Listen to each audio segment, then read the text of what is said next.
Et bonjour à tous, c'est Vital Bonsaï pour ce nouveau podcast. Alors aujourd'hui, comme tu le vois sur le titre, comme c'est écrit sur le titre, je vais commenter et je vais parler d'une vidéo qu'a récemment fait Ryan Neal. Alors Ryan Neal, je vais pas le présenter. Ryan Neal, vous le connaissez tous si vous vous intéressez un petit peu au bonsaï. En fait, c'est un Américain qui s'est formé chez Kimura. D'ailleurs, peut-être un jour, peut-être qu'on fera un podcast sur sa formation qu'il a subie, je vais le dire comme ça, avec Kimura. Voilà, ça sera peut-être le thème de notre sujet. Par contre, voilà, derrière moi, c'est quelques arbres de sa collection. Alors, je vais me retirer pour que vous voyez un peu mieux. Donc là, c'est juste, je suis désolé pour ceux qui écoutent le podcast, c'est juste quelques arbres de sa collection, dont un emblématique là qu'on voit à ma gauche. Alors vous, je sais pas, enfin bref, c'est celui qui est là. Voilà, non, alors c'est celui qui est là. Donc c'est celui qui est à ma droite du coup. Donc c'est un arbre droit comme un piquet où il a construit, c'est un pin, hein, où il a construit un bonsaï avec deux, trois branches. Un arbre que j'apprécie beaucoup, j'aime beaucoup. Mais aujourd'hui, c'est pas le sujet. Aujourd'hui, on va parler d'eau et on va parler d'arrosage finalement, mais surtout d'eau et d'eau dans le bonsaï. Alors, cette vidéo, je vais essayer de la faire en entier. C'est une vidéo qui dure une quarantaine ou une cinquantaine de minutes, 48 minutes exact. Donc, je vais être obligé de la mettre un peu en ralenti pour pouvoir arriver à comprendre et surtout à arriver à lire ce qu'il dit parce qu'il parle très très vite. Au niveau de la transcription, donc comme c'est de l'américain, YouTube arrive à mieux s'en sortir, même des fois s'il y a quelques petites incohérences. Mais sans plus attendre, donc on va laisser faire et on va surtout, je vais vous dire ou vous redire ou répéter ce que dit Ryan Neal en temps réel. Alors pour ça, il faut que je l'affiche. Voilà, peut-être que derrière moi, vous allez entendre quelques bruits de grenouilles, quelques bruits d'oiseaux. C'est normal, je travaille avec la porte ouverte, il faut bien profiter du beau temps. Donc voici Ryan et je lance la vidéo de suite. Ah, c'est parti. Alors, il est super content de nous recevoir. Et de suite, il parle, voilà. Nous allons parler aujourd'hui en particulier et qui est l'arrosage de printemps. Alors il dit qu'il y a une grande importance de la saison il a une grande importance de l'arrosage en fonction de la saison. Alors il est surpris qu'en fait qu'il y ait peu ou pas de personnes qui parlent de l'arrosage. Déjà, moi j'essaie de vous en parler un maximum. C'est vrai que pour lui, et il a raison, c'est essentiel, c'est une des clés pour arriver à faire du bonsaï et à faire vivre surtout vos arbres. Et donc lui, ce qu'il dit dans sa formation qu'il a eue avec Kimura par rapport à l'arrosage, c'était juste le regarder arroser, quoi, en s'assurant que le tuyau ne tortillait pas à l'intérieur. Alors, il dit qu'il faut avoir une compréhension solide de ce que nous essayons d'accomplir et les choses auxquelles l'eau contribue à cette période de l'année. Donc il va donner des chiffres et en fait il va nous expliquer qu'est-ce qui se passe avec l'eau quand elle est à l'intérieur de nos arbres. Alors l'eau H2O, pour lui, il dit que en fait il faut voir ça comme un véhicule. L'eau c'est un véhicule. Concrètement, transporte de la chaleur. En fait, on parle d'eau en capacité de refroidissement de l'arbre. En fait, c'est un système de climatisation pour l'arbre. C'est un système pour lui pour sortir la chaleur quand il y a un soleil intense. Et grâce à ce système-là, ils vont pouvoir continuer à faire leur métabolisme, à faire la photosynthèse. Quand il fait très chaud, ils doivent avoir un moyen de refroidir leur système afin que les structures des feuilles, des branches et les tissus ne brûlent pas et se dégradent ou ne se décomposent. Donc si nous regardons notre arbre, alors là, il y a une petite blague, je crois. On est d'accord, une fois tous les élèves qui ont étudié à Mirail lui disent qu'il fait des dessins incroyables. Donc là, il a dessiné un arbre, un tronc avec du feuillage, avec un arbre qui sourit, et il est en train de dessiner un soleil qui est en train de sourire également. Le soleil est toujours très heureux, il dit. Donc il dit que quand il y a beaucoup de soleil, eh beh, il y a beaucoup de transpiration. Alors, donc, en fait, il décrit, l'évaporation. Donc en fait, il a fait un petit schéma, il a fait un schéma où il dessine où il a dessiné donc un arbre et en fait, il a rezoomé sur une feuille, où on voit en fait que la feuille, beh, qu'est-ce qui se passe quand il fait chaud? Elle transpire. Alors que ce soit en forêt tropicale, ça fonctionne de la même manière et alors là, en fait, sous monsieur Happy ou sous madame Happy, on va le dire comme ça, sous madame Joyeuse, alors là, il parle de la feuille, il dit: «Qu'est-ce qu'on trouve?» On trouve des petits trous. Ces petits trous, bah, sont appelés, vous le devinez, des stomates. En fait, les stomates, c'est des trous qui servent à l'échange gazeux, absorbent du dioxyde de carbone pour rejeter l'oxygène. Produit d'oxygène, c'est incroyable. Oui, alors, comme moi, il est émerveillé, par ce processus parce que c'est quand même incroyable. La plante avec du CO2, elle te produit de l'oxygène. Voilà, c'est quand même dingue et un sucre pour elle. Alors là, il reparle de la transpiration. Oui, il dit: «La transpiration, c'est littéralement la même chose que nous, en fait». Il y a la feuille transpire, il y a des molécules d'eau qui apparaissent et en fait, c'est pour maintenir sa température et alors, là, il est en train de faire un petit schéma, comme un alors comment vous schématisez ça? Comme un petit train, vous voyez, le petit train les trains de la mine là, où il y a, un paquet de wagons attachés les uns aux autres, donc là, lui, ce qu'il dit, ben, en fait, les molécules d'eau, elles ont des liaisons très, très fortes et ces molécules d'eau se maintiennent et elles forment une chaîne et cette chaîne coule dans les canaux de sève et elles vont de la feuille jusqu'au système racinaire, jusqu'aux extrémités des racines et cette chaîne c'est une cohésion des molécules d'eau. Arrivée en haut de la feuille, elle se transforme en vapeur d'eau et en fait, cette tension, je vous avais déjà fait une vidéo là-dessus, cette tension cette, comment dire? Cette transpiration crée une tension dans l'arbre et c'est ça qui aspire la moindre molécule d'eau. Donc là, il schématise la molécule d'eau qui est pompée dans les racines. Elle est pompée, pompée, pompée et puis elle est relâchée et transformée en vapeur d'eau et il en fait une autre et ouf!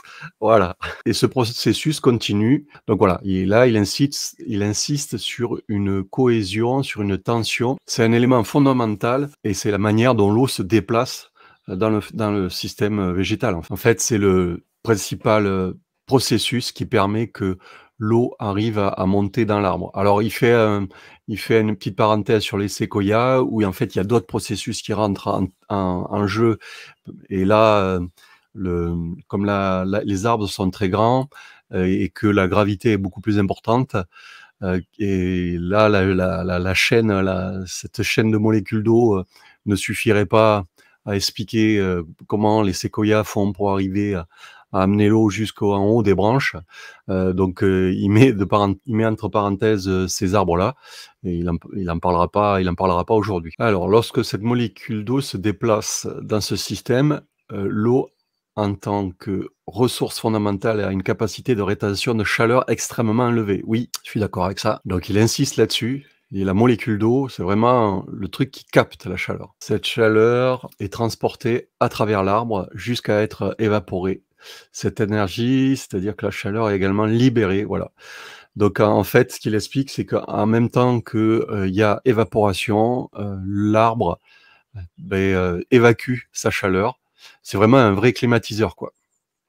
Et alors, ça c'est important, ce qu'il vient de noter. Il dit que 85 de l'eau et pour la climatisation seule. Donc voilà, en fait, si des fois vous vous demandez pourquoi vous vous arrosez, ben voilà, c'est, pour climatiser et pour mettre en marche, ce véhicule qui va transporter la chaleur en dehors de vos arbres. Donc ça sert à transporter la chaleur bien sûr et il le dit aussi, il le précise là, ça sert aussi à transporter, les éléments et les glucides, nécessaires à la plante. Là, il fait un zoom sur l'eau qui permet l'échange gazeux. Donc là, il nous fait un zoom en fait, il dit comment peut-être que vous posez la question, comment, l'arbre, de cette eau, de cette molécule, de cette eau, que vous voyez tous, hein, de cette eau en forme liquide, comment l'arbre se débrouille, à la transformer en vapeur. Et c'est là qu'il va nous parler donc, maintenant des stomates. Donc, en fait, voilà, il explique ça, c'est comme, ce que vous font les clowns, pendant les anniversaires avec, des formes de ballons. Donc, il mime en fait, cette stomate, ce trou, en fait, qui, en fait, a comme une lèvre tout autour de comme une bouche en fait, et qui va plus ou moins s'ouvrir et se fermer en fonction des besoins. Alors il dit quand il y a, les stomates sont ouverts, il y a un libre échange d'oxygène et de dioxyde de carbone entre la plante et l'atmosphère. Donc il parle des éléments, le CO2, l'azote, l'oxygène. Et il dit que là, quand l'arbre commence à manquer d'eau dans les racines ou lorsque nous voyons les racines subir des dommages qui nuiraient à leur capacité à fournir de l'eau, avec trop beaucoup d'eau, voilà la traduction, hein, c'est en fait, il parle de surarrosage, qui crée une décomposition finalement, des racines et en fait, voilà, c'est soit un surarrosage, soit un sous-arrosage qui, crée des dommages sur les racines, ce qui crée un dessèchement finalement sur la plante et en fait, on n'a plus notre capacité de transport d'eau, de sel, du système racinaire jusqu'au niveau, du feuillage et il dit quand on a trop de sel, trop d'engrais qui s'accumulent en fait dans le substrat, ben, ils rentrent en capacité avec l'absorption d'eau, dans le système racinaire. C'est ce que je vous avais expliqué aussi, ce qu'on appelle souvent parfois, des brûlures dues, à l'excès d'engrais. Beh, un manque d'arrosage crée exactement la même brûlure. En fait, c'est le même principe que je vous avais expliqué du jambon que vous mettez, dans le saloir et beh, ce sel va absorber tout, l'humidité, toute l'eau qu'il y a, dans la boîte, mais aussi il va aller chercher l'eau qu'il y a dans le jambon et beh, là, c'est exactement la même chose. Donc c'est ce qu'il est en train d'expliquer là. Donc il nous parle de pression turgescente. En fait, la pression turgescente, c'est quand votre plante va bien, quand elle pousse bien, il y a assez d'eau et cette eau, quand on dit vos plantes sont turgescentes, en général, c'est que c'est des plantes sont poussantes. Donc lui, il parle de pression turgescente et là, quand on a une pression d'eau qui baisse dans la cellule, en fait, quand on a un manque d'eau, cette pression turgescente baisse, et en fait, la plante commence à perdre cette turgescence, et à perdre alors le flex, comment je pourrais traduire ça? La résistance, on va dire, la flexibilité et les stomates se ferment. Alors en fait, ce qui nous explique, pour résumer en gros ce qu'il vient d'expliquer sur les stomates, en fait, quand vous avez un arbre bien hydraté, vous avez une pression d'eau assez suffisante dans votre arbre et cette pression d'eau, cette turgescence permet à vos stomates de rester ouvertes ou de fonctionner normalement. Plus vous allez dans le dessèchement, qui soit dû au manque d'eau ou au surarrosage parce qu'il y a plus de racines du coup, donc il y a le système d'eau ne fonctionne pas normalement ou parce qu'il y a un excès, d'engrais, en fait, plus ça va aller, moins il va y avoir de pression dans votre arbre, moins il va y avoir de turgescence et les cellules, des stomates vont se fermer. Ce qui est logique parce que l'arbre essaye de garder un maximum d'humidité à l'intérieur. S'il laissait ouvert, tout s'échapperait. Donc en fait, ce qu'il dit, c'est exactement ça. Ce que votre arbre essaye de vous dire, c'est qu'il préfère avoir chaud, décomposer finalement ou abîmer son système et conserver de l'eau plutôt que perdre toute son eau et de s'arrêter complètement et de se dessécher du coup complètement. Et quand les stomates sont fermés, voilà, parce qu'en fait, vous l'avez peut-être déjà entendu et Ryan nous l'explique bien, les stomates, elles sont pas fermées. Voilà, cet échange gazeux se fait quand la plante fonctionne normalement, se fait quasiment tout le temps. Donc, quand vous avez les stomates fermés, c'est que votre plante va vraiment pas bien. Donc, voilà, quand on vous dit, ben voilà, les stomates, il leur faut tant de temps pour s'ouvrir, et cetera, ça c'est, Ryan vous le dit, hein, ça n'existe pas. Ça existe que dans le cas de figure où votre arbre est en stress. Il insiste là-dessus, voilà, c'est quand votre arbre essaye de conserver un maximum son eau, pour pas que, quand il y a transpiration, l'eau qui reste dans l'arbre s'échappe. Et voilà, il dit, l'arbre essaye de conserver toutes ses ressources en eau. Mais l'inconvénient, c'est que voilà, il n'évacue plus la chaleur. Ça a un impact aussi sur la photosynthèse. Il n'y a plus l'oxyde de carbone qui rentre dans la plante. Donc en fait, voilà, quand il y a plus d'échanges gazeux, c'est le début des emmerdes en gros. Et et il incite, c'est un des gros problèmes en hiver. Quand on a quand on a un système racinaire gelé, nous avons une situation de vent fort. Nous disons que 80% contribue au refroidissement, mais qu'en est-il de cette situation en hiver? Très intéressant, il va nous parler de l'hiver. Eh bien, c'est la même chose. Voilà, quand on commence à prendre trop d'eau, tout s'arrête. C'est un aspect important et fondamental, il dit, dans la croissance de la plante. La gestion de l'eau, c'est dans ce podcast que je voulais insister là-dessus. La gestion de l'eau, c'est le facteur le plus limitant dans vos bonsaïs. C'est le truc qui va faire que vous allez arriver à les faire pousser ou pas. Voilà, il dit c'est un aspect fondamental de la croissance des plantes, en fait. Premier point, c'était donc sur l'importance de l'eau et à quoi servait l'eau. Les 85% servent au refroidissement. Le deuxième point, c'était sur cette capacité d'échange gazeux. Et maintenant, il va nous dire, troisième point, un autre aspect fondamental, de l'arrosage du matériel végétal. Plan Material Generation. Ça pourrait traduire comment ça? Alors, voilà. Masse photosynthétique. Donc, quand nous commençons à parler qui crée réellement cette feuille physique est créée par la division cellulaire, et ce qui entraîne la division cellulaire, les sucres et les glucides ou l'énergie qui crée cette énergie. Sous sa forme de base, pour une plante, c'est C6H12O6. En fait, c'est la formule qu'il vous a donnée. Là, c'est la formule du glucose, en fait, du sucre, je vais le dire plutôt comme ça, que la plante crée quand elle fait la photosynthèse. Alors, il va la décomposer. Dans cette formule, qu'est-ce qu'il y a? Il y a du CO2 qui provient du carbone et il reste de l'hydrogène et de l'oxygène. Et l'hydrogène et l'oxygène proviennent de l'eau. Donc en fait, ce qui vous a décomposé là, c'est cette molécule de sucre. En fait, elle est composée de CO2 et d'H2O et d'eau. Voilà. Et ce qu'il dit, c'est que ce qui est l'élément de base des plantes, eh bien, c'est du gaz. Donc il y a d'ailleurs du CO2 et de l'eau.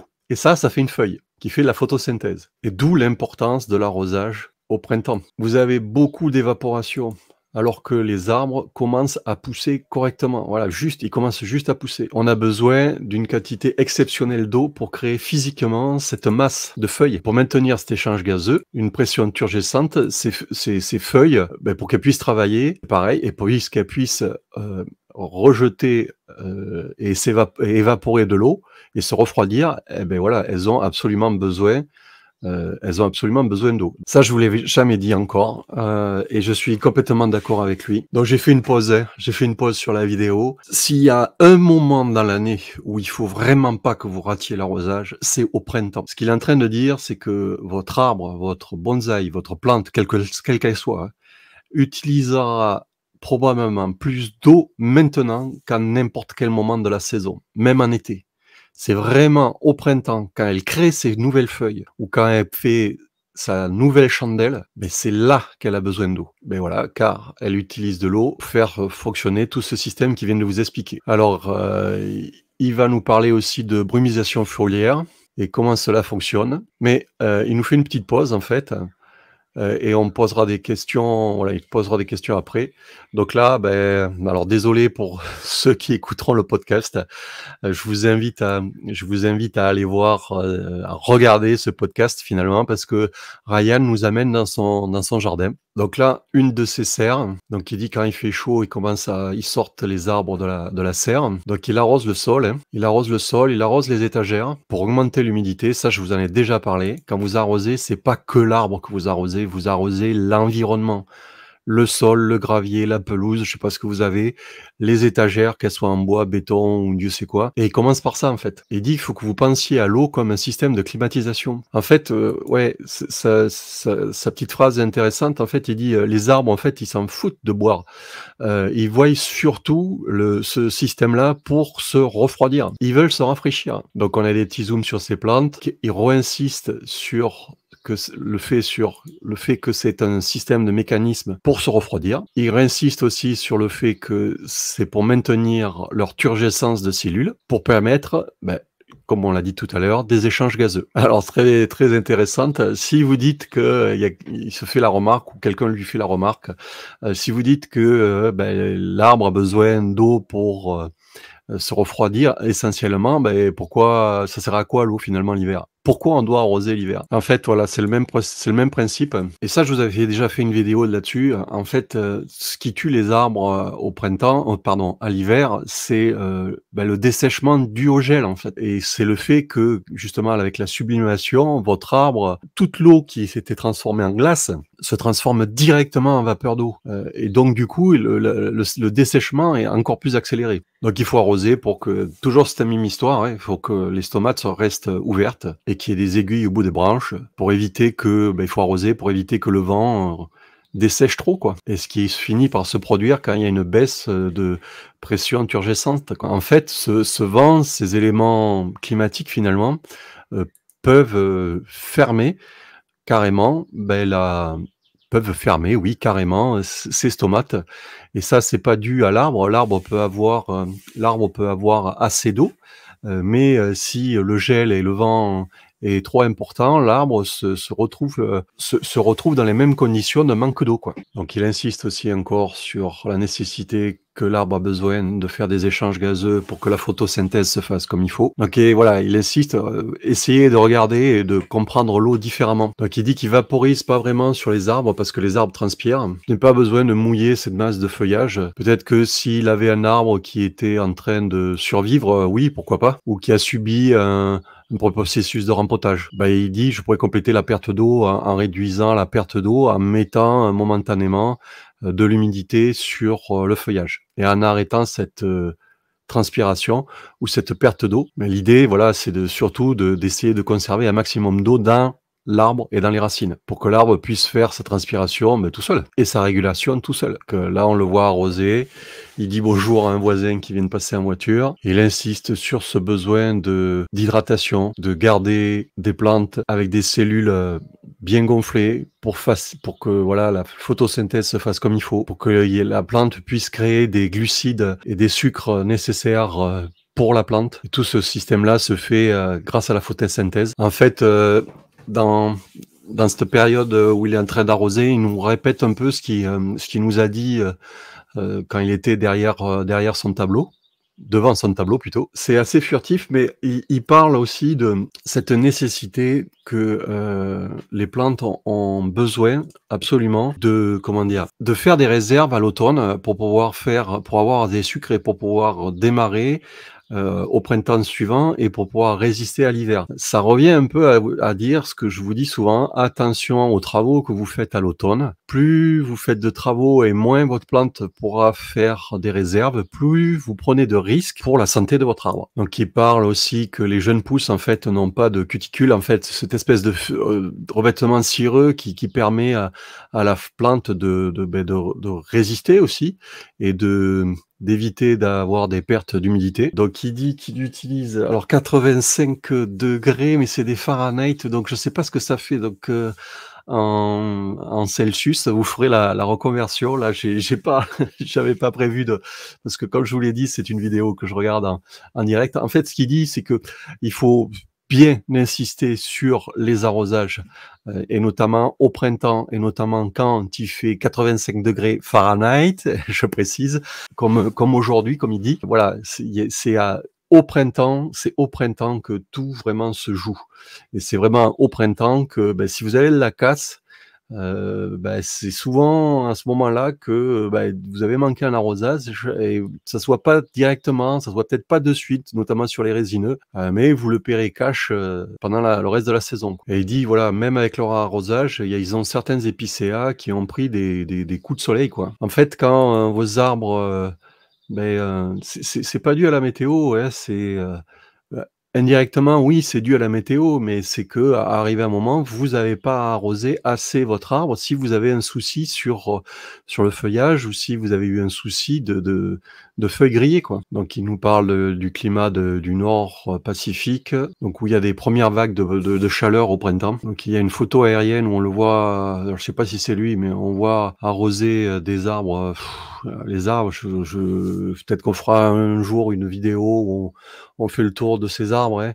mais les arbres sont quand même dingues. Donc l'avantage, oui, c'est vrai que le meilleur arrosage, c'est ce qu'il fait, c'est-à-dire il arrose avec une douchette. Ça lui permet de mettre, plus d'eau sur un arbre, moins d'eau à un autre et ce qui est important et ça, il vous le dit là, c'est d'arroser et de refaire un passage, 10 minutes après sur les arbres. Il dit qu'il aime bien, sécher ou laisser sécher. Donc il arrose le matin, notamment sur des arbres en pleine croissance. Quand il arrose, on le voit vraiment arroser, hein. Alors il parle de cochon d'eau, je sais pas ce que c'est. Alors je pense qu'il veut dire qu'en fait, là, il est sur un genévrier où on le voit en train de faire des flèches. Donc voilà, c'est un arbre qui est en plein besoin de flotte, donc il doit pomper un maximum d'eau. Et ce qui est intéressant, c'est de voir, voilà, l'état de turgescence des feuilles, et c'est ce qui lui permet de, voilà, de dire, beh, c'est en pleine croissance. Et en fait, voilà, c'est en observant finalement les jeunes pousses, qui vont vous donner des indications sur, l'état de votre arbre. Si votre pousse, vos jeunes pousses sont poussantes justement, c'est que, voilà, vous avez géré comme il faut l'arrosage. Alors il arrose le pot, hein, abondamment, mais il arrose aussi un peu le tronc, hein, il arrose le tronc. Donc c'est intéressant je vous invite à regarder ce podcast, à regarder comment il arrose. Voilà, il arrose très, très vite, il a une buse très, très fine, donc voilà, c'est pas un jet d'eau, hein, c'est une pluie fine qui tombe, une eau douce comme il dit. Il se déplace, il en met quand même de grandes quantités, hein. Il y a vraiment pas photo, ouais. Donc ça, c'est un arbre qui a été rempoté, d'après ce que j'ai compris. On voit aussi qu'il y a un peu de sphène quand même sur le substrat, hein. Et le fait d'arroser de manière homogène comme ça va permettre aux racines de coloniser finalement tout le pot. C'est ce qu'il est en train de nous expliquer. Donc il insiste là-dessus, qu'il faut bien arroser par rapport à son arrosage. Donc on a bien compris, il fait un arrosage abondant, régulier sur toutes les surfaces, sur toute la partie du pot, pour que finalement l'arbre puisse coloniser l'ensemble du pot. Et là, attends, à un moment, il parle de la mousse. Il dit que certaines personnes parlent d'enlever la mousse de la surface de votre sol ou de votre substrat, hein, en disant parce que c'est mauvais pour votre arbre. Voilà, il dit c'est la chose la plus ridicule que j'ai jamais entendue. Alors, je suis tellement d'accord avec lui, mais je suis tellement d'accord avec lui. Cette mousse est essentielle aussi et moi, j'ai jamais vu un arbre mourir à cause de la mousse, quoi. Je veux dire, quand on vous dit qu'il y a des parasites ou je sais pas quoi dedans, c'est n'importe quoi. Dans la forêt, tous les arbres seraient en train de crever à cause de la mousse alors. Non, non, non. Donc là, je suis ravi que Ryan, nous fasse un petit point justement sur la mousse et nous dise, oui, si vous avez de la mousse sur vos substrats, laissez-la. Même si vous avez un petit peu de mousse sur le tronc, laissez-la, c'est pas grave. Nous revoilà au tableau. La traduction, c'est toujours un peu rigolo. Et il nous dit que l'arrosage, c'est vraiment littéralement la première chose qu'il a appris chez Kimura. Donc voilà, il parle de son époque où c'était un peu compliqué chez Kimura. Donc allez, j'essaye de lire en même temps la traduction. En fait, il dit que Kimura est sorti, il est passé à côté de moi, ne m'a même pas reconnu. Il a juste commencé à arroser et je le regardais. L'eau et le regardais arroser dans le tuyau, se tordait, il me regardait comme si tu allais faire quelque chose.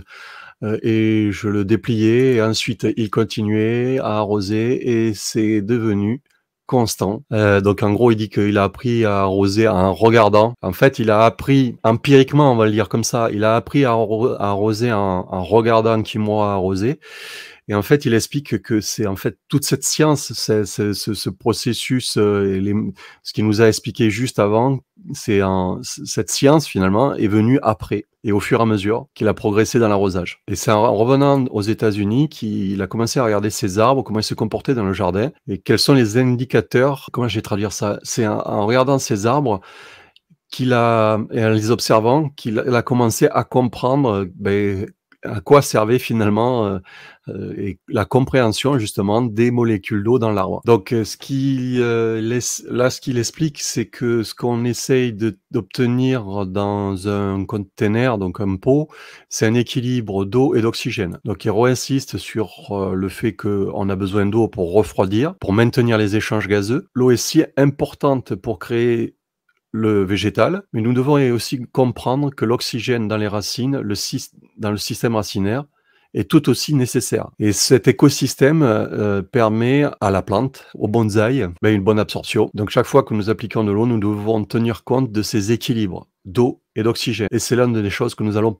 parler maintenant, à parler du sujet de la brumisation. Brumisation, ils appellent ça misting, brumisation ou de l'application de l'eau sur le feuillage. Moi, j'aime bien Ryan parce que en fait, il fait, alors c'est un peu prétentieux de dire ça, mais il fait un peu comme moi. Quand il explique les choses, comment dire? Là, ce qu'il est en train de dire, c'est que parfois il entend des gens dire: «Beh, voilà, moi je vais faire une brumisation, sur mes arbres, sans vraiment savoir pourquoi, ni comment». Il dit, là voilà, je vais appliquer de l'eau, je vais faire une brumisation je vais faire appliquer de l'eau sur la masse, foliaire.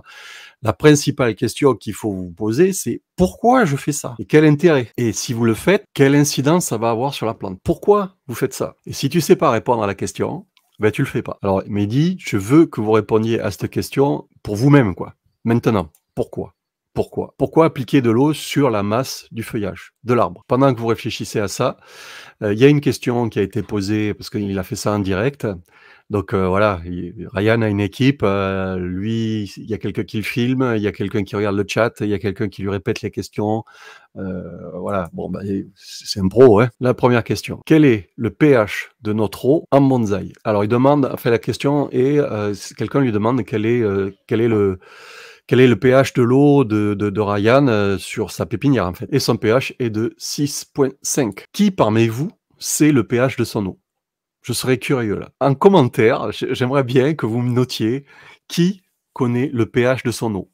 C'est pas: «Ah, mon eau, je pense qu'elle est acide. Ah, je pense que mon eau est basique». Non, non, non. Il faut savoir. Il faut que vous l'ayez mesuré. Les choses au doigt mouillé, arrivé à un moment, ça crée des accidents, quoi. Donc, un EC-mètre, les amis, achetez un EC-mètre achetez un pH-mètre en même temps que votre EC-mètre. Donc, en fait, j'entends pas la question qui est posée. En fait, comme la personne qui pose les questions n'est pas en face du micro, ben, YouTube a du mal à faire la transcription, donc c'est un peu compliqué. À première vue, c'est quelqu'un qui utilise l'eau de son bassin à Coy. Quand on commence à parler de neutre, le neutre, c'est entre 6,5 et 7. Donc en fait, cette neutralité, le 6,5, permet à la concentration des ions, je vais le dire comme ça, de se déplacer et d'être facilement disponible pour la plante. Si votre eau est trop acide, certains composants vont flocculer finalement et vont pas être assimilables par l'arbre. Et c'est la même chose que vous soyez trop acide ou trop positif, trop alcalin si tu préfères. C'est pour ça que quand on a de l'eau trop alcaline, ben, on a des dépôts de calcium qui se posent sur les feuilles. Si vous êtes en dehors de cette fourchette, on va dire, ben c'est là qu'il commence à se passer des carences en minéraux. C'est pour ça que quand on a un pH très élevé, on commence à avoir des aiguilles qui jaunissent ou des chloroses. Voilà, et le fer commence à sortir de la solution. Et quand le fer commence à tomber hors de la solution, vous obtenez une carence en fer qui empêche la plante de pouvoir utiliser en fait, le fer la plante utilise le fer pour pouvoir utiliser l'azote. Et qu'est-ce qui se passe? Ben, en fait, ce processus-là est utilisé par la chlorophylle, donc par la photosynthèse, et on obtient une chlorose. Alors, il y avait une question sur les boutons floraux. Aaron qui dit j'ai entendu dire qu'un bourgeon est un bouton floral qui n'a pas de méristème. Il a entendu dire qu'un bourgeon contient toutes les cellules qui se développent en une fleur mature et que les minuscules cellules ont juste besoin d'être gonflées par l'eau. Est-ce vrai? Est-ce vrai? Ce qui est bien avec Ryan, c'est que quand il sait pas, il dit. Il dit que là-bas, il a jamais entendu ça, qu'il est pas au courant de cette information. Il dit qu'il a jamais vraiment étudié. Donc ouais, en fait, ce qu'il est en train d'expliquer, c'est que voilà, qu'il a pas forcément étudié le comportement, on va dire, des bourgeons floraux. J'ai tendance à en penser, par contre, il est pas sûr qu'il existe un méristème spécifique pour faire une division cellulaire de feuilles ou qu'elle se transforme en fleurs. Pas très clair cette partie-là. Mais il dit que il pourrait avoir tout à fait raison. Revenons à ce concept de brumisation. Alors pourquoi faire de la brumisation? Voilà. Alors il dit que dans sa pépinière, en fait, il a toutes les conditions pour qu'il y ait des booms fongiques ou des infections fongiques, parce qu'il doit avoir le climat pas super. Si nous voilà, et il dit parce que si j'applique tout le temps l'humidité sur ma masse foliaire, ben, j'ai tout à fait les conditions pour que les spores et les germes se développent. Ça diminue la quantité d'échange d'oxygène et ça contribue au transport des spores. Quand tu as des conditions pas super favorables, ben, cet arrosage foliaire va permettre aux champignons de se développer. Mais il y a un moment très précis où ils utilisent la brumisation. Ils redessinent un arbre, mais cette coup-ci, l'arbre, il fait la gueule. Parce qu'il s'est produit quelque chose. Il y a quelque chose qui s'est passé. Et en fait, cette petite chaîne qu'il nous a expliqué en début de podcast ne fonctionne plus. Et l'eau des racines ne va plus jusqu'aux feuilles. Et c'est particulièrement souvent que ça arrive, surtout en bonsaï, parce qu'on manipule souvent le système racinaire. Si nous avons endommagé le système racinaire, quand on rempote, ben, très facilement, on altère cette chaîne. Quand on fait des torsions, quand on pose de la ligature, quand on plie, quand on pose du raffia, toutes ces choses qu'on fait, en fait, c'est un stress. Et ça altère ce mouvement de l'eau dans la plante, du système racinaire jusqu'au feuillage. Donc on rentre dans une situation où il commence à donner à la plante, on va essayer de lui donner une espèce de bulle de protection autour de la plante qui permet, pendant un moment, d'empêcher la transpiration de se produire. En fait, ce qu'on va faire, c'est remplacer sa transpiration normale. On va se substituer finalement à ce mécanisme naturel. Et souvent, ce qui se passe quand nous arrêtons ce processus de chaîne, là, cette liaison d'eau, ben, on a tellement stresser l'arbre, que l'arbre n'est plus en capacité, de faire remonter l'eau jusqu'à son feuillage et de maintenir un mouvement de flux de réhydratation de la partie foliaire et de l'ensemble des cellules. Et en fait, le fait de brumiser, on arrête aussi, voilà, c'est ce qu'il explique, le processus de photosynthèse. C'est logique, puisque l'arbre est en stress, comme il nous l'expliquait juste avant, les stomates sont fermés. Quand les stomates sont fermés, plus d'échanges gazeux, plus de photosynthèse. L'arbre ne peut plus absorber de CO2 pour faire la photosynthèse. Et donc, en fait, c'est un compromis. Comme il dit, il faut que tu fasses le calcul entre tes risques de choper des maladies fongiques, arrêter la photosynthèse. J'ai un arbre qui ne fonctionne pas bien, je veux lui donner un petit coup de pouce, faire une pause sur sa transpiration. Nous allons préparer un clip pour les gars avec un arbre qui ont subi des dommages très importants. Donc, nous allons discuter processus de brumisation. À notre retour, nous aborderons quelques détails supplémentaires pour aller de l'avant avec l'arrosage. Donc, le revoilà reparti dans son jardin où il arrose abondamment. Donc, dès le matin, il nous explique. Donc là, c'est un épicéa. C'est des arbres qui sortent de la serre après avoir été rempotés.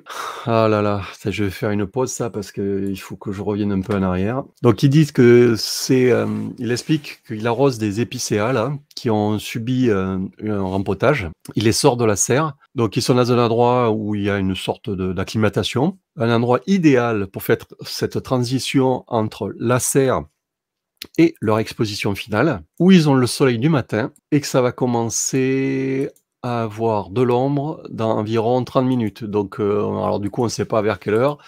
Mais donc, j'imagine que sur les coups des 11h, 11h midi, cette zone-là est à l'ombre. Il est empoulaillé, pour info. Donc, quand il fera vraiment chaud, 85 degrés Fahrenheit, je vous rappelle.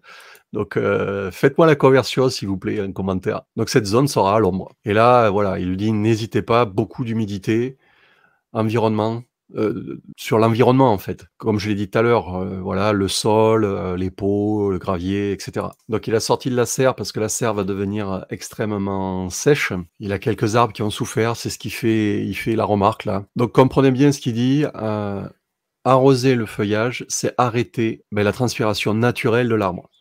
Ça l'arrête ou ça la ralentit. Et ça permet aux racines de pouvoir remettre en place le processus et de pouvoir remonter l'eau vers le feuillage pour réhydrater. En fait, c'est une béquille, quoi. Ça permet juste le temps que ce processus redémarre, que la plante ne perde pas son eau, en fait. Le revoilà avec son tableau. Donc, c'est une ferme conviction, comme il dit, que grâce à ce processus de brumisation, le PCA a pu survivre un gros travail, on va le dire. Il a continué à pousser pendant la saison. Et c'est grâce à ce processus-là qu'il dit qu'il a sauvé, quoi. Et grâce à ça, il a pu remettre en connexion le système racinaire avec la partie feuillage. Et à partir du moment où le feuillage a eu plus d'eau, c'était reparti, le processus fonctionne normalement. Et en fait, voilà, il utilise ce système aussi sur des rempotages, parfois quand il y a un rempotage un peu difficile ou qu'ils se rendent compte que le système racinaire est pas top ou qu'ils sont vraiment tapés dans le système racinaire, ils utilisent ce système-là pour permettre à l'arbre de se réhydrater. Il revient sur son histoire d'équilibre dans le substrat entre l'eau et l'oxygène. Ce qu'il dit, c'est que quand on est dans ce processus de brumisation, on a l'attention sur le feuillage, mais on se concentre plus sur le système racinaire, où doit se trouver cet équilibre eau-oxygène, qui doit être impératif et qui va permettre aux racines de se multiplier et de remplacer le travail qu'on fait de brumisation. Et comme on implique beaucoup d'eau, toute cette eau doit aller quelque part.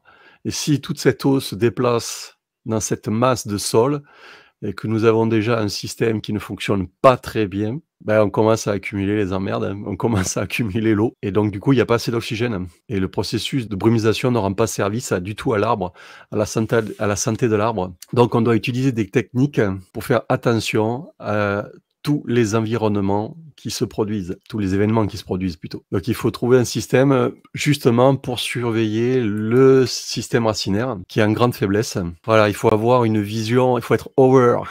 Donc comme il dit, il faut avoir une vision périphérique du bonsaï parce qu'en fait vous avez tendance à être concentré sur une technique seulement, sans savoir finalement quelles seront les conséquences. Donc là, j'espère que vous avez bien compris ce qu'il a dit. Quand on brumise, donc là, on va dire, c'est presque de l'arrosage, c'est pas vraiment de la brumisation, c'est carrément de l'arrosage sur la partie végétative.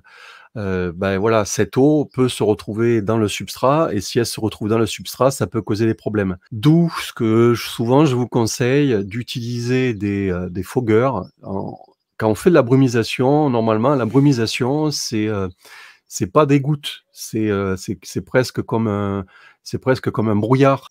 Et normalement, la brumisation, vous n'êtes pas mouillé quand vous passez dessous. Voilà.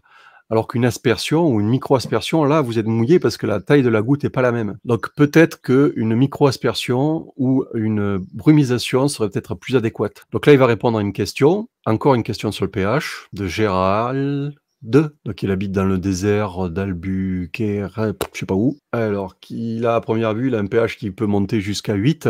8,5, de 7,5 à 8,5, il demande si c'est trop élevé. Donc à première vue, elle a du fluor et du chlore, et si ça nuit à la santé de l'arbre. Alors, et finalement, Ryan, il dit, le seul moyen de savoir si ça nuit à l'arbre, regardez l'arbre. C'est l'arbre qui vous donne les indications. Vous avez un retard de croissance, vous avez des aiguilles qui jaunissent, des aiguilles violettes, ou des aiguilles brunissantes, une faiblesse quelconque, vous avez des dépôts importants sur votre récipient, sur toutes les choses qui seraient des indicateurs que vous devez peut-être prendre en mesure, corriger le pH de votre eau à ce moment-là. Il y a plusieurs façons de corriger son pH en termes d'ajustement pour réduire. Alors pour baisser le pH, on peut faire un système d'injection, en fait ce que j'ai quoi. Donc là, il donne un conseil de consulter Critacus, critagus.com. C'est le blog de Mike Hagedorn, excusez-moi pour la prononciation. C'est Mike, ça s'écrit M-I-K-E, et son nom c'est H-A-G-A-D-O-R-N. Qui a, à première vue, cette personne a beaucoup travaillé sur cette problématique de pH. Il a un blog et il explique comment il a fait, quoi. Comment il utilise de simples produits, du vinaigre, pour réduire le pH. Bon, donc oui, je vous conseille, si vous avez la possibilité, si vous êtes la possibilité de lire l'anglais, n'hésitez pas à aller voir. Le vinaigre, ouais, ça marche, mais je suis pas super fan. Mais bon, pourquoi pas? Si c'est en utilisation directe, pourquoi pas? Mais c'est pas le super, c'est pas le meilleur acide. Alors, la 2e solution, alors un système d'osmose inverse. Ah oui, donc avec son système d'osmose inverse, en fait, ce qu'il va faire, il va faire de l'eau pure. Donc en fait, il explique ce qu'il fait, chez lui. Il a une espèce de cuve où, il met, son eau dans cette cuve qu'il laisse à peu près 2 mois. Il y a une au bout de 2 mois, il y a une couleur rouge brillante, parce qu'ils ont beaucoup de fer à première vue. Et en fait, voilà, ce qu'il explique, c'est que quand cette eau qui devient un peu rouge, où il y a des dépôts rouges, quand tu la bois, tu la bois transparente, tu n'aurais pas l'impression qu'il y a vraiment beaucoup de fer. Il y a une forte teneur en fer. D'autres ont beaucoup de calcium, d'autres ont beaucoup de magnésium, certains d'entre vous ont beaucoup de fluor. Donc en fait, il y a différents minéraux, on va le dire comme ça, qui sont dissous à l'intérieur. Et grâce à l'osmose inverse, tu enlèves tous ces minéraux, mais par contre, voilà, après, il faudra ajouter de la nutrition. Et ça, c'est une solution, voilà, la solution de l'osmose inverse, c'est-à-dire de faire de l'eau déminéralisée, si tu le préfères. Il conseille ça à utiliser que si tu as une eau vraiment de pas super qualité, quoi. Alors le 3e point, avoir un filtre à charbon. Voilà. Alors, un filtre à charbon, s'il vous plaît, s'il vous plaît. Enfin, je vais le laisser finir. C'est un super processus de filtration. Il élimine les toxines, il élimine les débris. Ça, je ne savais pas. Il dit que en fait, quand tu as été intoxiqué ou par l'alcool ou par un produit, ils te font avaler du charbon de bois. Ça va permettre de filtrer, de neutraliser la toxine. En fait, ces filtres à charbon existent depuis toujours. C'est une excellente solution. Alors attention, je vous vois arriver là. N'allez pas aller au bricot du coin m'acheter un sac à charbon pour le barbecue pour faire la filtration avec ça. Ça ne marche pas. C'est des charbons actifs qu'il vous faut. Et ça, c'est un processus industriel qui permet de fabriquer des charbons actifs. Le charbon que vous allez acheter que vous utilisez pour votre barbecue, c'est autre chose. Voilà, ça sert plutôt de support. Mais en aucun cas, ça filtre. J'espère que c'est clair, ça. C'est quoi la 4e solution? La technique ultime du pauvre pour améliorer la qualité de votre eau, en particulier si vous êtes si vous utilisez de l'eau de ville, est simplement de laisser à l'air. En fait, voilà, ça vous le savez déjà, le chlore, on utilise du chlore dans notre système d'eau de ville pour les pathogènes, hein. Le chlore est toxique pour la plante, je suis d'accord, en grande quantité, voilà. Et rien que le fait de laisser votre eau à l'air libre, en une journée, votre eau, elle est dégazée. Vous avez plus de chlore. Et c'est la meilleure solution de l'utiliser. Finalement, c'est peut-être la meilleure eau à utiliser une fois qu'elle est déchlorée. Donc, il explique ça. Une fois qu'elle est dégazée, vous pouvez l'utiliser pour vos arbres. Alors, est-ce qu'il y a d'autres questions? À première vue, oui. En dehors de la plage 6,5, 7, il y a quelqu'un qui lui pose la question, en fait, pour savoir si en dehors de cette plage de 6,5, 7, ça pose un problème aux plantes. Donc, il est en train de répondre à la question de manière très claire. Donc là, on parle bien de l'eau d'arrosage. Donc, je pense qu'il y aura une nouvelle vidéo sur ce sujet-là. Mais l'application d'eau saturante lourde, alors je sais pas ce que ça veut dire, ça. Et l'un des meilleurs moyens de réduire la quantité de solité qui reste à l'intérieur. Donc, j'arrive pas trop à saisir le sens de la réponse, en fait, là. Alors, je pense qu'il parle de concentration d'éléments, et notamment d'éléments, de résidus d'engrais, etc. Je pense que, en fait, ce qu'il dit, c'est que si vous faites un petit peu d'arrosage, un petit peu de brumisation, au final, c'est comme ça que les choses s'accumulent. Ce qui est important, c'est de temps en temps, il faut rincer, il faut vraiment rincer, faire de vrais arrosages. Et en fait, dans les signes, c'est que dès que vous avez des signes de carence, c'est qu'il y a un problème au niveau du pH, hein, et que c'est à ce moment-là qu'il faut vraiment commencer à se poser la question de comment améliorer mon eau d'arrosage. Et voir avec les 3 ou 4 méthodes qu'il vous a données, ça s'améliore. Une autre question de Greg. Alors, est-ce que la brumisation on peut l'utiliser dans une serre? Et il répond absolument, absolument, absolument. Nous avons donc parlé du fait que pendant la saison printanière, nous avons beaucoup de transpiration avec une augmentation de température et de nouveaux tissus végétaux frais qui poussent. Cela perd de l'eau rapidement, c'est ce qu'il nous a dit tout à l'heure. Et pour maintenir cet échange gazeux, parce que c'est ce qui nous permet de construire la photosynthèse, nous allons éminer la chaleur, nous allons déplacer de l'eau nutritionnelle dans l'ensemble de la plante. Et en fait, voilà, ces échanges gazeux, ils reviennent là-dessus, il enfonce le clou sur cette photosynthèse, ces sucres, c'est ce qui génère l'énergie de la plante pour créer sa masse foliaire. Alors la question, comment savoir quand arroser correctement? Comment savons-nous quand il faut arroser? C'est super, tu viens de nous dire, alors voilà, c'est super, tu viens de nous dire tout sur l'eau. Je comprends maintenant que l'eau est utilisée pour ces différentes choses. Je comprends peut-être que mon eau craint, peut-être pas. Comment puis-je réellement savoir quand arroser? C'est l'une des choses fondamentales qui est mal pratiquée dans le bonsaï. Je pense que l'arrosage est la chose la plus difficile que nous fassions. Vous arrosez quand le sol est sec? Je suppose que je devine juste. Et si nous avions cette conversation et que c'était votre réponse, je dirais que je vais plus profondément, nous devons creuser plus profondément. Le bon arrosage est trop important pour pouvoir dire que le sol est sec. Alors, regardons les mécanismes et revenons au mouvement et revenons à cette histoire de transpiration. Alors, comment augmentez-vous la quantité de transpiration? Voilà la question. Il faut développer le feuillage. Ok. Alors, quand nous sortons dans ce jardin, l'une des choses amusantes à propos d'être un professionnel et que quelqu'un vous apportera un arbre et il dira ici prenez-en soin de mon arbre. Vous ne savez pas quand il a été rempoté. Ouais, putain, je suis tellement d'accord avec lui là. Vital Bonsaï avait été créé comme ça, pour ça au départ. Hein. Vital Bonsaï avait été créé pour sauver les arbres. Hein. Quelque part, ça se voulait être la clinique du bonsaï. Hein. Mais très très vite, j'ai arrêté parce que, enfin, je le vois venir, je vais finir de lire ce qu'il dit, mais moi, quand j'ai la capacité à faire bien pousser les arbres, c'est vrai,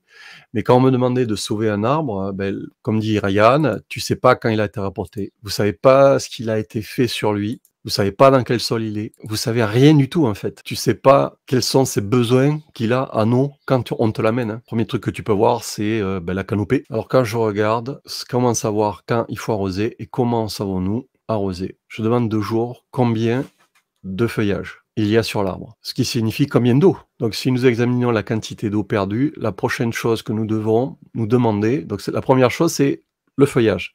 La deuxième chose qu'on doit se demander, c'est quelle est la taille du réservoir? Combien d'eau l'arbre peut tirer de son pot finalement? Donc quand on a regardé, peut-être que l'arbre perd très peu d'eau, peut-être qu'il a une très petite masse de feuillage. En fait, ce qu'il dit, c'est que ce qui est important de savoir, c'est voilà où il en est dans son feuillage, dans quel pot il est, et si le pot est pas adapté, c'est vraiment la chose la plus dangereuse au monde. Et c'est pour ça il encourage les gens à glisser le pot dans un pot beaucoup plus grand lorsque la masse racinaire est compromise. Et quand on a un arbre avec un grand feuillage et un petit récipient, c'est la situation où l'arbre a utilisé beaucoup d'eau. Le troisième point, c'est en fait la tolérance de l'espèce. En fait, tu as des espèces qui sont plus tolérantes au sec. Tu vois, il parle par exemple du pain blanc japonais, du pain Ponderosa, je sais pas si je connais pas ce pain, ça va être un pain qui pousse là-bas, ou le pain blanc japonais, qui dit qu'il peut passer 5 ou 6 jours sans eau. Et est-ce qu'on fait la même chose pour un genévrier qui a besoin de beaucoup d'eau et qui a une pousse importante, ou un érable japonais qui n'a pas une quantité constante d'humidité dans le sol? Donc il faut toujours faire en fonction de la masse foliaire. Avant de regarder le sol, avant de regarder le substrat, il faut se dire, il faut regarder le système foliaire. Donc on regarde le feuillage, on regarde le pot, le réservoir, et on regarde l'espèce. Est-ce que l'espèce peut tolérer plus d'eau ou moins d'eau? Et après on doit regarder des choses fondamentales. RH. Quelle est l'humidité relative? Alors l'hygrométrie, j'imagine. Ouais, c'est ça, c'est l'hygrométrie. Dans une serre où vous avez une hygrométrie élevée, signifie moins d'évaporation. Et c'est pour ça qu'au Japon, comme il y a une humidité importante, ils utilisent moins d'eau. La deuxième chose à regarder après l'hygrométrie, c'est l'exposition. Et ensuite, la température. Est-ce qu'il est en plein soleil? Et puis la température Celsius. On regarde aussi l'exposition au vent. Donc ces 4 points là qui viennent de citer, ce sont tous les facteurs environnementaux. Et ensuite, en fonction du feuillage, etc., qui vous permettent de déterminer les besoins en eau. Donc ils donnent des exemples. Voilà, est-ce qu'il y a eu un soleil intense? Est-ce qu'il est nuageux? Est-ce qu'il fait chaud? Est-ce qu'il fait frais, froid, venteux? Regardons le sol. Nous disons que le sol est humide, mais ce sol n'est pas sec. Bon, ce sol est humide, mais il n'est pas sec.